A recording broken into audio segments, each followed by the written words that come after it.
If you're looking to jumpstart your spring cleaning or maybe just get rid of a few items you don't need anymore, online marketplaces, Facebook pages, selling apps, they're all pretty popular ways to sell your things right now. But before you post your items for sale, you'll want to hear what happened to a Warner Robins woman and the advice she has to protect yourself. I sat down with her as she shared her experience.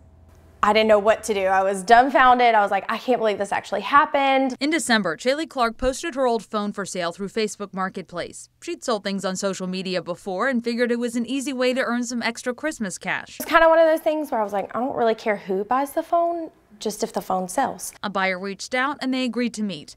Clark thought she knew all the right steps to stay safe when selling to strangers. We were in a public place. It was broad daylight. It was 9 or 9:30 in the morning. They met here at the Family Dollar on Alberta Road, but Clark says she quickly realized this exchange would be anything but routine. I realized that as soon as I touched the money, that the money was counterfeit. It looked very real, but it felt like paper. I wasn't going to call him out on it because at that moment I was scared. The man took off with her phone and the $50 change she had given him. The next day, Warner Robins police arrested the man, 19-year-old Devontae Williams.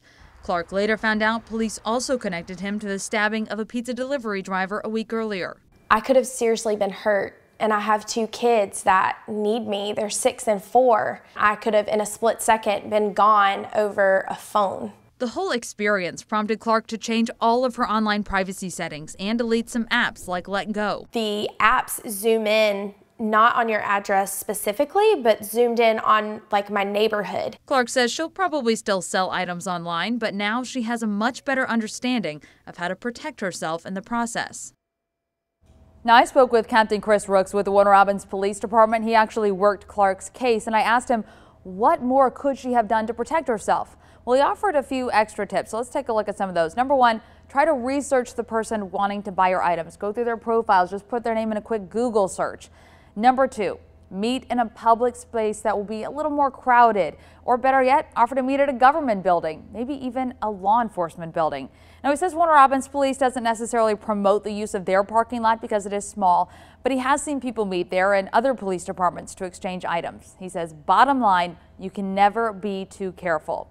Now, if you want to learn more about how to change your online privacy settings, we have a step-by-step video plus more tips from Captain Rooks in this story on 13WMAZ.com. And we asked you to share some of your best and worst experiences buying from strangers online. Here's some responses we got on our 13WMAZ Facebook page. Holly shared a story about buying a cradle for their baby. She says it was listed as new and unopened, but they only learned after bringing it home the seller wasn't necessarily being honest. Gina shared a positive experience. She scored a fridge, washer dryer, and a microwave, all for a good price. And Ashley says her biggest problem with trying to buy from people online is when they back out at the last minute.